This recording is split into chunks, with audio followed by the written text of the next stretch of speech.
Tobago is the smaller of the two Caribbean islands comprising the nation of Trinidad and Tobago.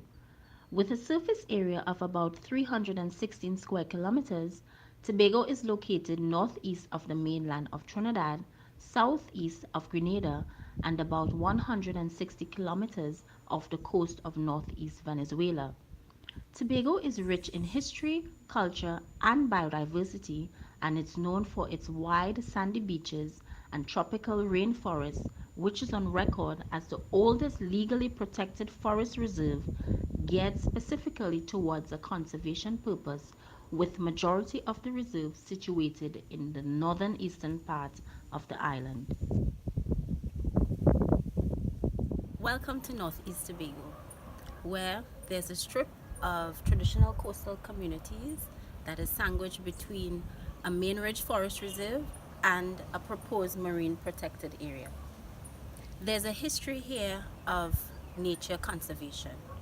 I think it stems back to 1776, where there is a strong relationship and link with and a heavy dependence on healthy ecosystem. With changing climate, these close relationships are indeed threatened. With a vision of sustainability for the people and ecosystem of Northeast Tobago, the Environmental Research Institute, Charlottesville, also known as ERIC or ERIC Tobago, was established in Charlottesville in 2014. Adopting a grassroots bottom-up approach to community engagement and empowerment, ERIC seeks to build capacity in ecological monitoring, resource use, climate change adaptation and mitigation, sustainable development, so that there's a better informed, co-participatory resource management. One of our projects funded by the UNDP Small Grants Programme is the supporting Northeast Tobago natural resource management through eco and human system mapping, which basically has two components to it. The first being to provide baseline data on the natural resources and environmental threats within Northeast Tobago's communities.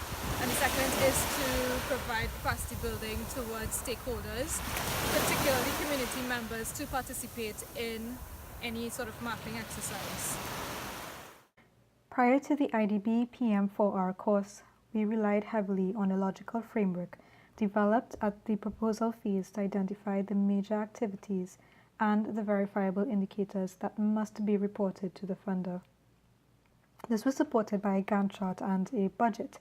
While these tools were relatively useful, they did not provide the necessary structure, control, monitoring, evaluation, or accountability apart from the requisite interim and final reports. Using our mapping project as a case study for this course, the PM4R 7-step management toolbox allowed us to go beyond the logical framework. We were able to identify the gaps in our project activities, highlight key milestones as indicators of the project's progress, and to recognize overlooked risks, resources, and contributors. As the project manager of the mapping project, all the tools were useful, but a few were especially beneficial to me. The work breakdown structure enabled me to further deconstruct each project activity into more manageable work packages to complete each project component. It provided the needed foundation and structure to enable smoother delivery. The project schedule allowed me to establish a proper sequence of implementation while identifying anticipated deadlines and milestones. Combined with the resource utilization curve, red flags in the project's delivery were discernible. This facilitated the cyclical process of monitoring and evaluation, modification, and implementation. By constructing the communications matrix, I realized that there were more stakeholders and junctures of information dissemination than previously anticipated. The matrix clearly outlined the message, method, and timelines for communication, while ensuring no stakeholders were omitted.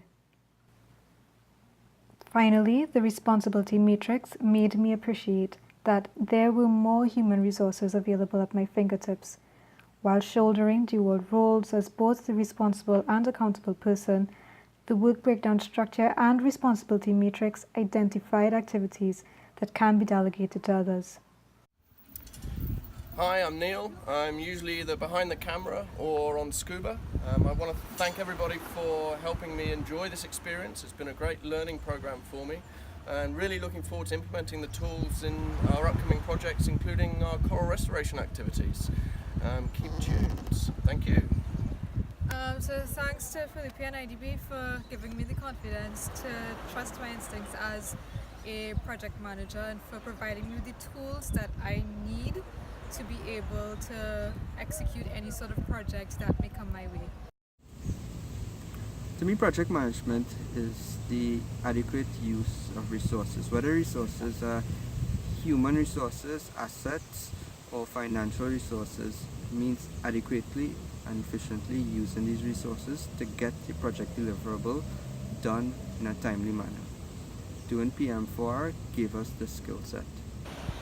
Participating in the PM4R course for us at ERIC meant that we are now provided with quality project management tools. We have fine-tuned our technical skills in project management, in meeting stakeholders' expectations and managing stakeholders' expectations, and we are closer to our mandate as the Sustainable Development NGO in Northeast Tobago. ERIC would like to take this opportunity to thank the Inter-American Development Bank for selecting us to participate